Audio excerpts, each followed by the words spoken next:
what's up, everybody?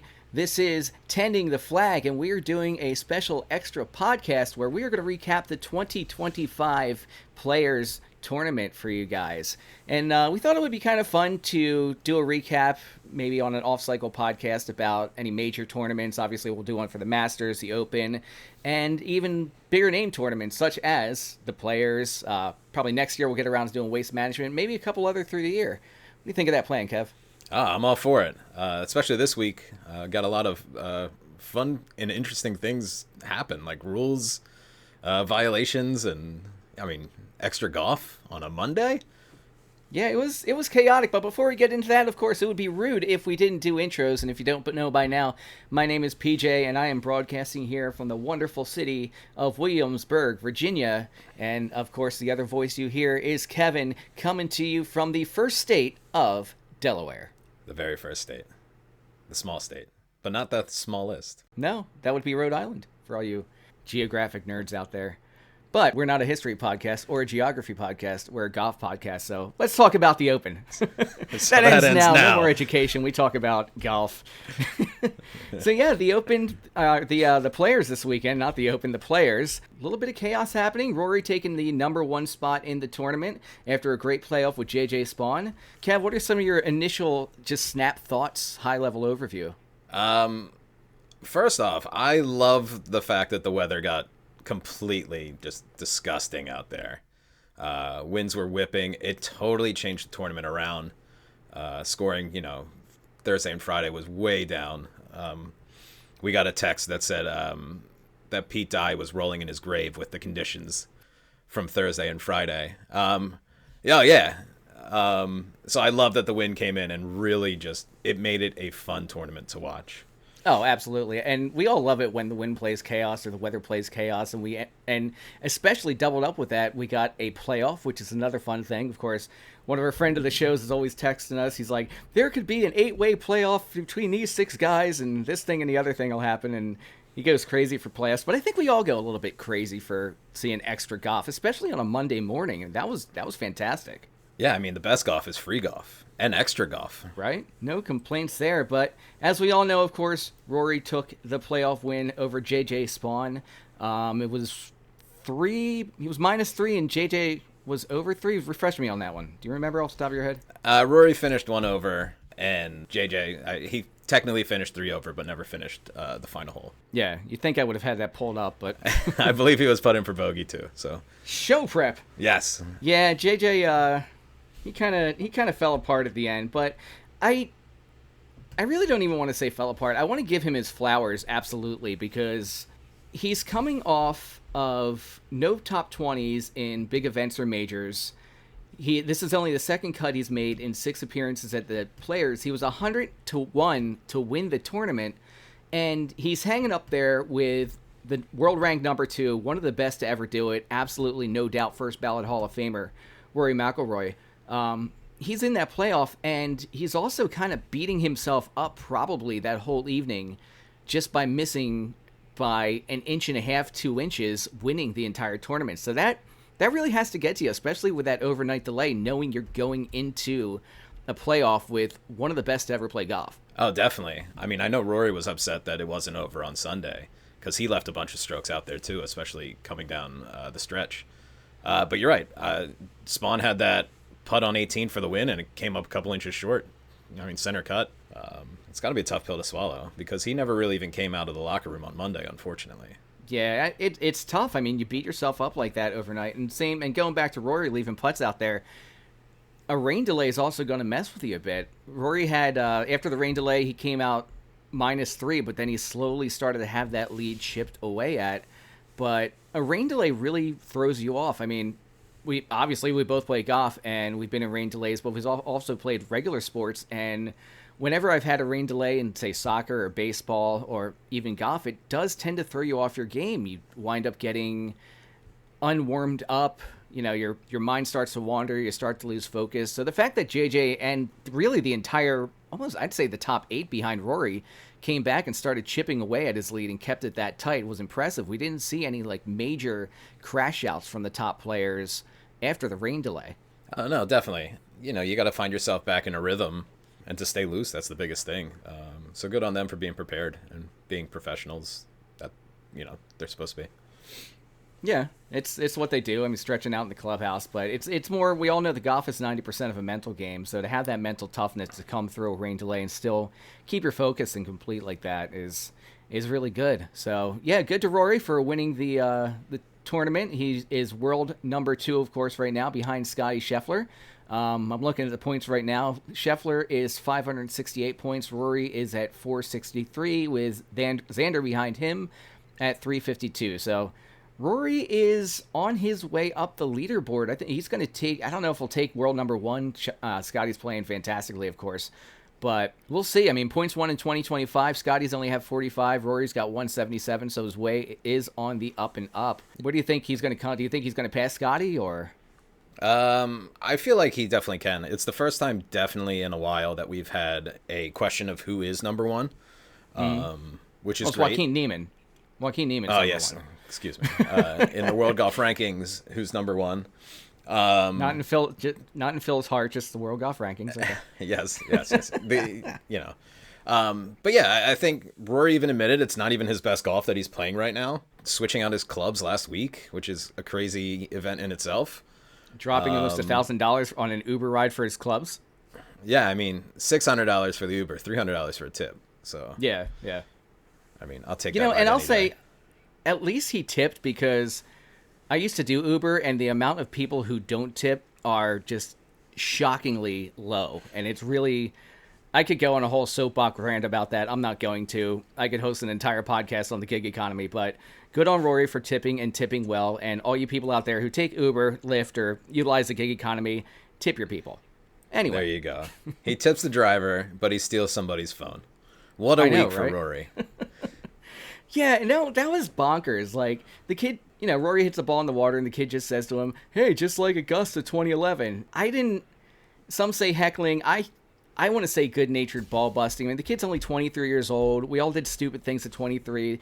He got himself kicked out of the players, but there was a way that Rory could have handled it. Like, he could have just turned around and said to the kid, like, laughed and say, yep, that's how it goes. And it was a practice round, too. It wasn't even the actual tournament itself, so nothing's really on the line there. I mean, I know it's golf. It's different than other professional sports, and, of course, all over professional sports there's hecklers, but you're a lot closer to the individual players in golf. At the same time, though, I really think Rory overreacted. I don't think the kid was too out of line with what he said. It's not like he was sitting out there, oh, you suck, you bum, you can't hit a ball to save your life. No. He was saying something to Rory that we've all said to a playing partner at a time, just kind of busting their balls. Yeah, I mean, but at the same time, I don't think Rory's reaction was anything aggressive or... I mean, it's not like he was yelling back at him. Right. I saw the video. I guess someone next to him was recording the incident. And, like, he kind of just walked over and was like, hey, is that your phone? Let me see it. Yeah. And then just walked away with it, which, like, sure, you don't take somebody's phone. But for what I understand, he just gave it to, like, a marshal that was right down the tee box. Yeah.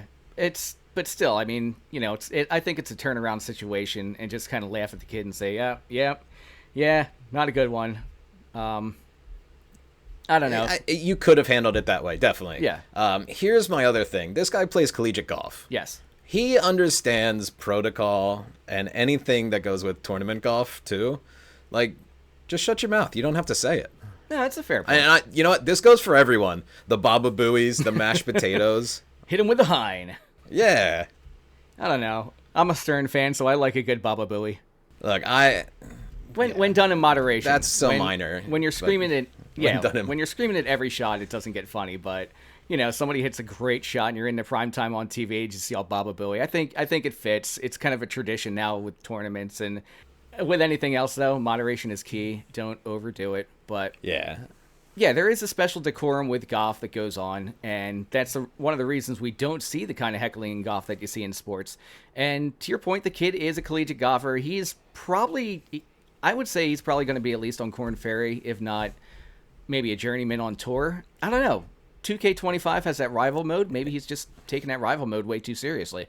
But the internet has their thoughts. We'd love to hear your thoughts in the comment section below. What do you think, if Rory overreacted? Or even if you think he underreacted. And I've seen a couple tweets over there. It's like, Rory could have been a lot harsher on the kid. He kicked the kid out of the players. That He I didn't think kick him out. is a little bit harsh. He I mean, didn't kick him out. well, no, but they kicked him out, which to me is a little harsh. You like have a talking to the kid and just be like, "Yo, settle down. This is a warning. You do it again, you're out." Okay, don't kick him out. You know what? Yeah, look, I'm okay with everything that happened. Yeah, it is what it is. But speaking of other 23-year-olds, Akshay Bhatia, this kid rising up. We are seeing the rise of Akshay. Yeah, big. You know, he's a big time golfer. Yeah. He's a little unpolished. He's got the ability to rise, and especially in some big tournaments. Yeah, he finished as the players tied with second. He's had 2 wins on tour. Both in playoffs. He was the first to play in the final of the drive, chip, and putt, and to play in the Masters. I mean, his game is great.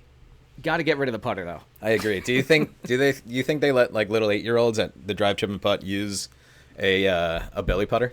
I think if he was 8 years old using that putter at the drive, chip, and putt, it would have been taller than he is. Yeah. Is it possible to lock it in if it's taller than you?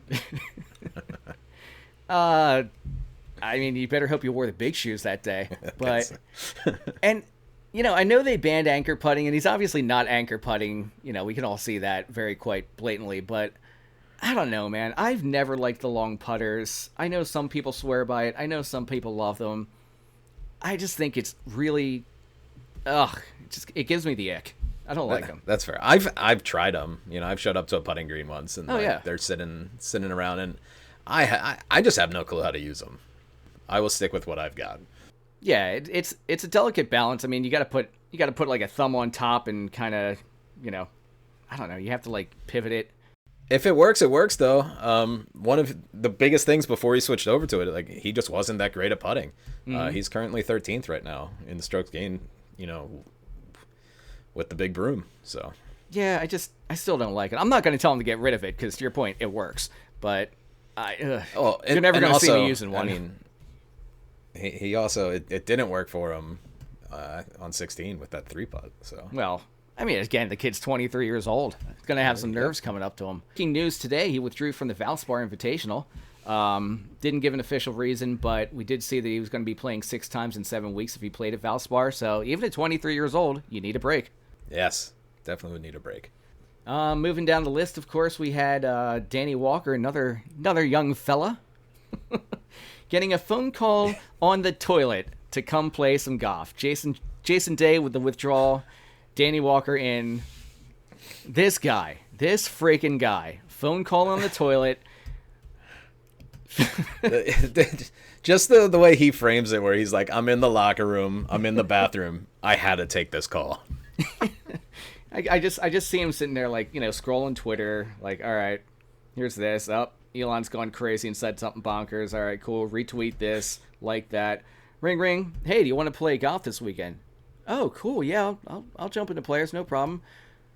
Finishes tied 6th and is $850,000 richer. Yeah, not a bad rookie showing there. Not a bad payday at all. I think I read somewhere his previous career earnings was $190,000. Like he hadn't made that much money playing golf. And I always do love a story when one of the local guys winds up in the tournament and kind of makes a name for himself. You remember last year at the Masters, Matthew Block. Was that 2 years ago? But the block party, local guy jumping in, making everybody have a feel good moment. So Danny Walker, good on you, buddy. Here's to not only that, but like heading out to the tee and like Jordan Spieth and Wyndham Clark are the guys waiting for you. I know. It's not even like you. Yeah, it's not even like you got some little guys. Like, you're playing with the big dogs, boy. Yeah, you walk out of the bathroom and and then they tell you, oh, you got a featured group on ESPN. What? You're right. But good on him. Another good on, I'll give a good on to Bud Cauley. He's been on a medical exemption. Of course, we all know he had a car crash, a bunch of injuries, really rough time, but he's earned his tour card through 2025, so good on him. Another one, too, that literally grew up there as a resident. Yep. Right at TBC, like 5 years old was his first time going to see the tournament. So it's awesome to have a local kid, well, not even a kid anymore, but a guy that grew up there and shown out. Yeah, finishing T5 with Danny Walker. Already forgot his name, see? Already forgot his name. That's so terrible. It's all right. Yeah, is what it is. We also had a bit of history there. We had JT going from 78 in his first round to shoot 62 on the second, tying a tournament record with my boy, Hoagie Fest, Tom Hoagie.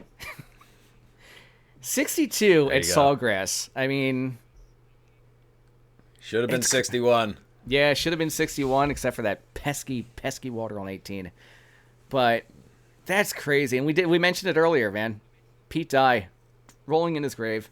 But at least they did try to throw some chaos into the mix with that tree on 6, which I thought was awesome.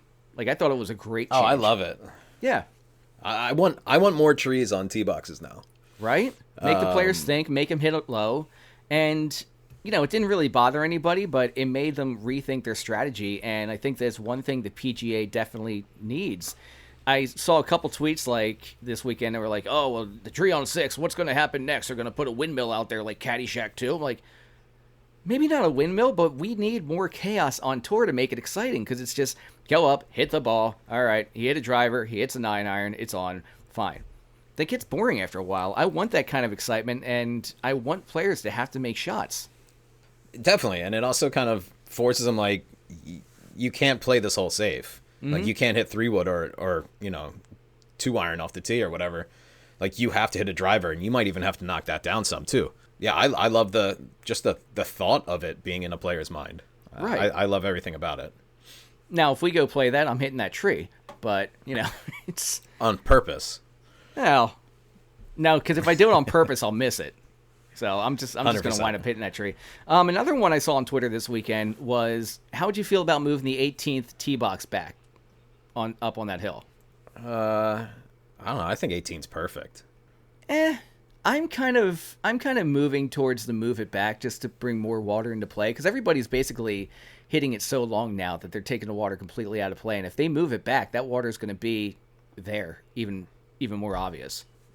I mean, yeah, it's playing, I think, around like 460 or something. Right. It's not the shortest of holes, but it's just the whole vision of it. You can see the entire lake. I think it's on one of the most perfect holes on the course. Personally, I love 18.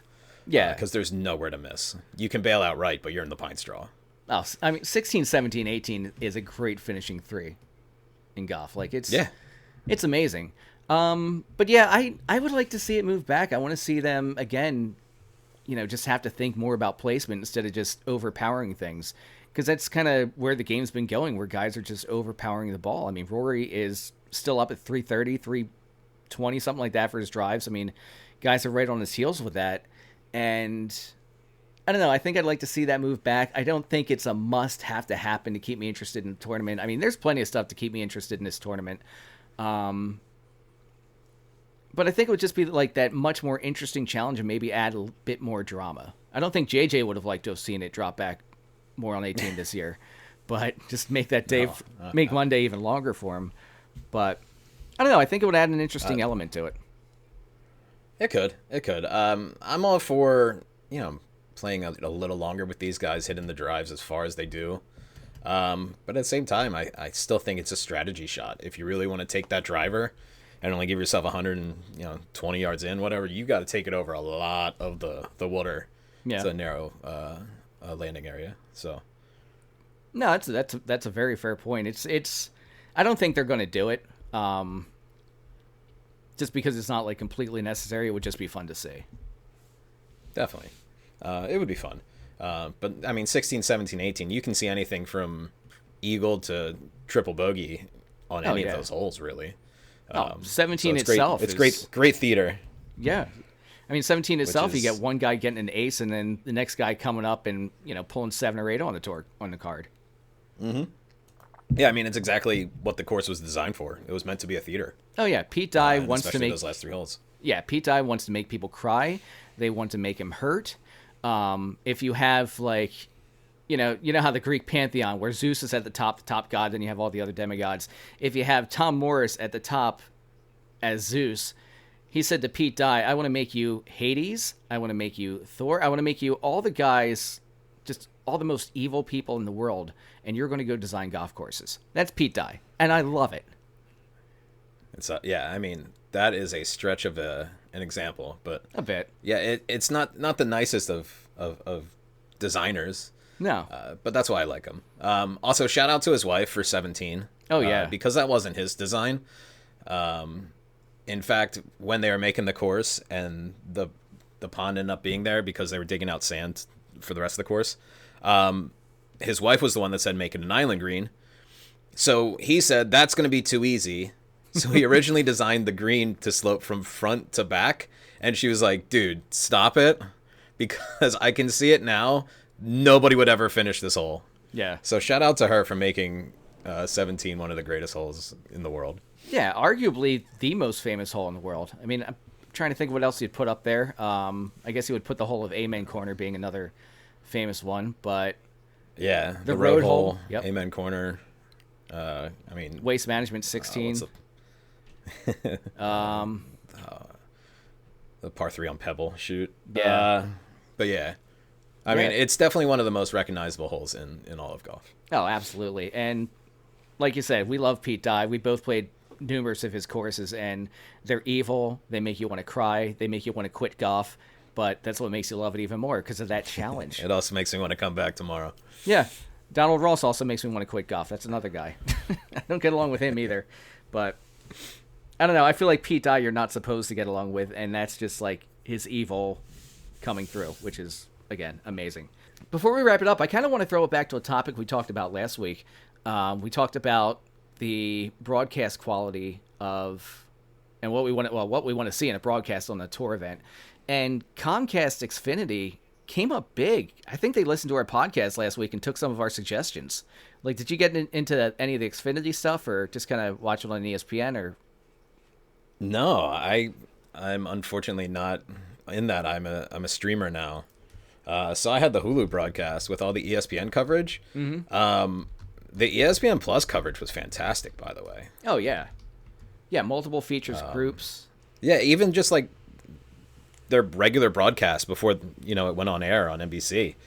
It was wonderful. The visuals, it gave little like wind and how it's playing and club selection. Like, there was a lot of little tidbits that were thrown up there, and I enjoyed it a lot, actually. Yeah, I mean, Xfinity had this whole app. It was called Game the Green. And I'm reading this right off the website. It's a first of its kind interactive experience designed and developed exclusively for attendees of the players. So if you're there, you can download this app, and it'll allow the fans to predict shot landings on 17 in real time, utilizing advanced course intelligence and predictive shot data, modeling by Comcast Business Work, blah, blah, blah, blah, blah.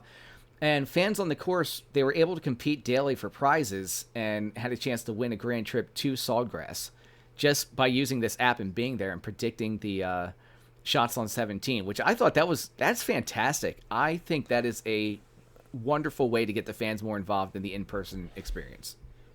That's an awesome way of tying them in. I enjoy that.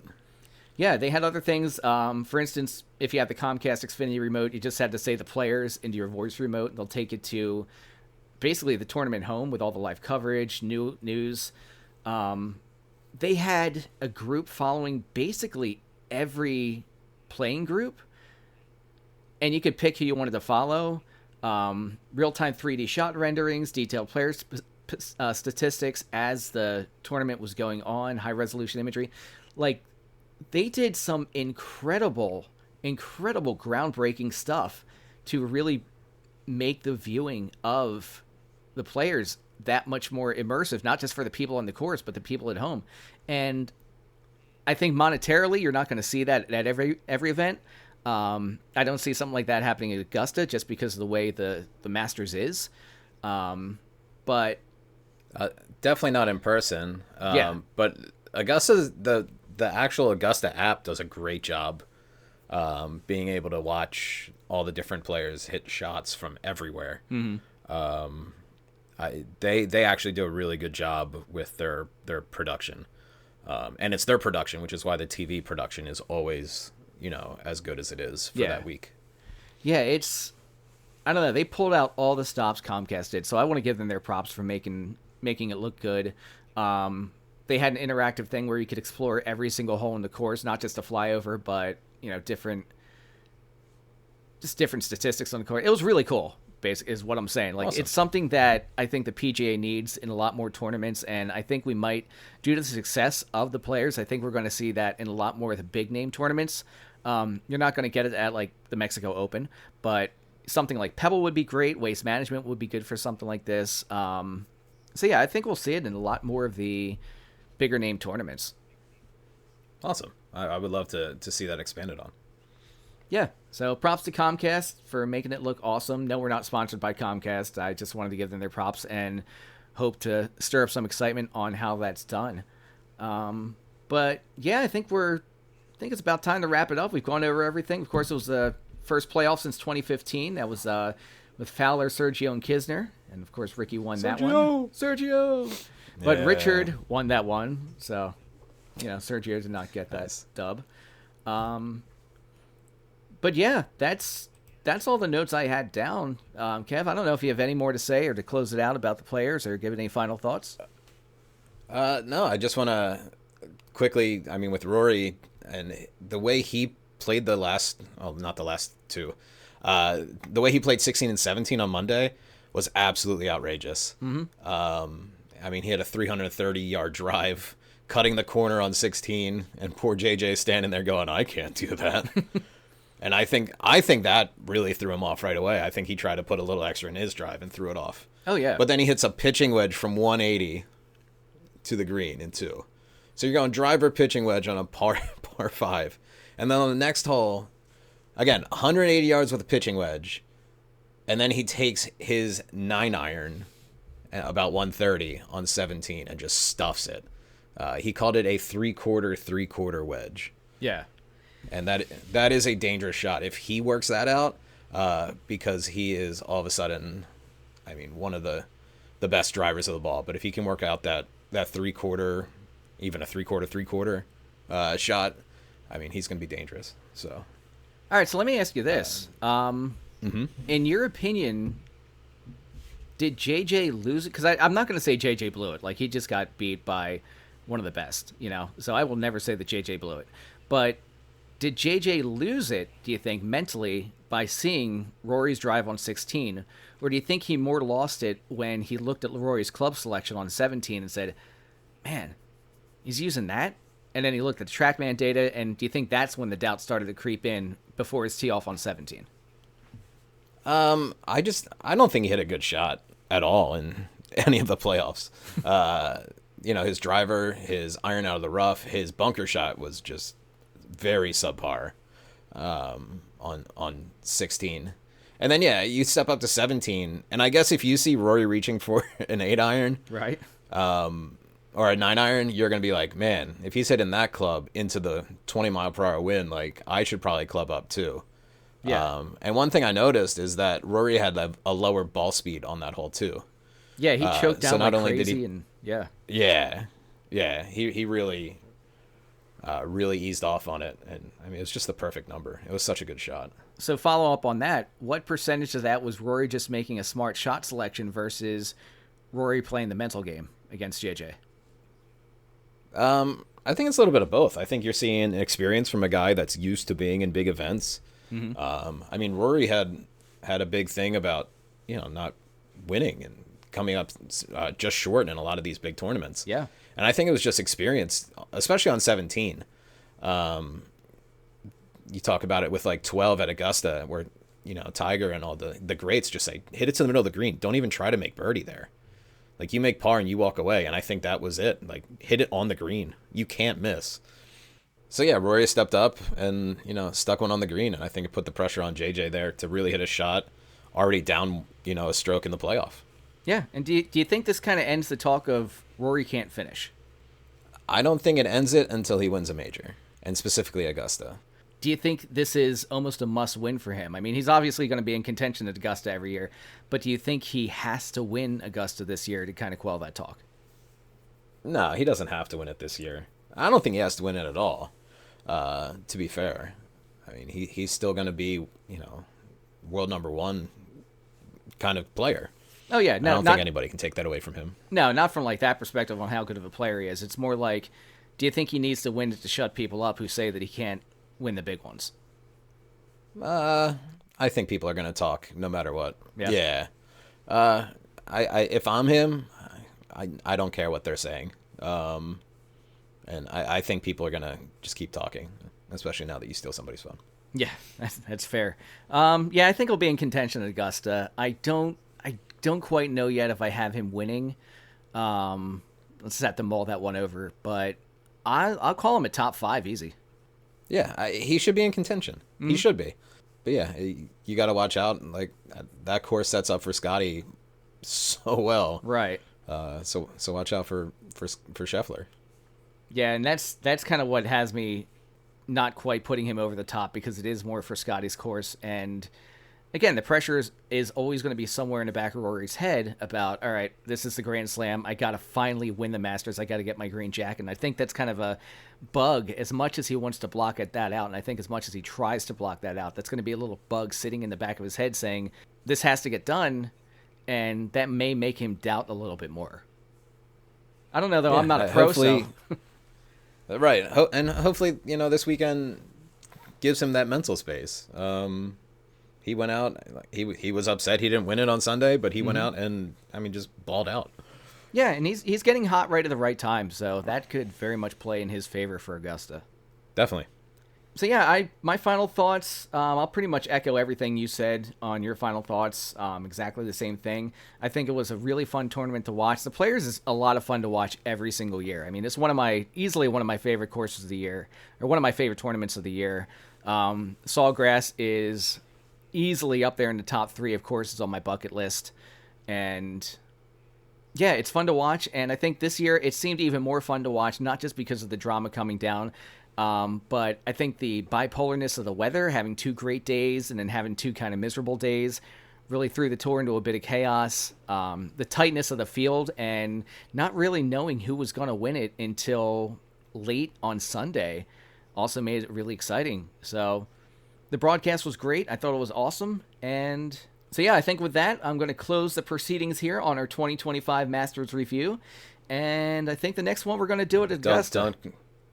Don't close the Masters review. All right, yeah, close the Players. You called review. it the Open, and now you're calling it the Masters. I know. I'm having a Hulk Hogan moment where he called it the Silver Dome or something like that. It's gonna be on Botchamania. Anyway, yeah, I'm not gonna close it on Augusta. I'm gonna close it on the Players. I'm gonna bring the 2025 Players proceedings to a close, and. Yeah, we'll see you guys next week for a regular pod, but I think the next one we're going to do is Augusta like this, and I don't know, maybe we'll get ambitious. Should we do a recap of every day, or is that too ambitious? That might be a little too ambitious. Yeah, that's fair. I mean, we do have regular jobs, and we haven't monetized this thing yet, and we got 3 subscribers, and, we're slowly getting there. This time next year, we'll be doing it as a full-time job and be really successful, and we're going to be broadcasting from the Masters with a press credential. Mark it. There you go. And a tea time. And a tea time, absolutely. For Thursday. For Thursday. Yeah. Dreams are free. But yeah, that's going to do it for the night. I won't promise you Saturday. Yeah. I wouldn't even make the cut. Are you kidding me? I would probably withdraw after Thursday. They wouldn't let me play past 5. Yeah. I'd withdraw after 3 holes, just getting my butt whooped on that course. Oh, God. It's hard enough as it is, let alone in Masters conditions. But that's a story for another day, though. I think it's time to put a bow on this one, and we will see you guys in our next broadcast. Have a good night.